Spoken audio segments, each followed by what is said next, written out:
To draw strawberry, we'll begin by drawing two lines in a curved fashion, and we'll try to connect them. Next, we'll add leaves,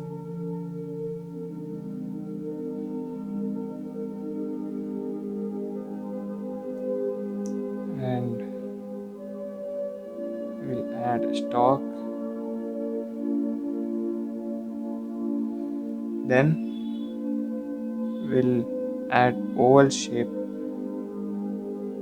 structures on the top.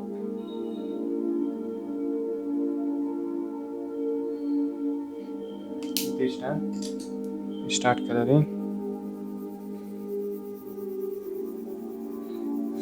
So we'll be coloring it with pink,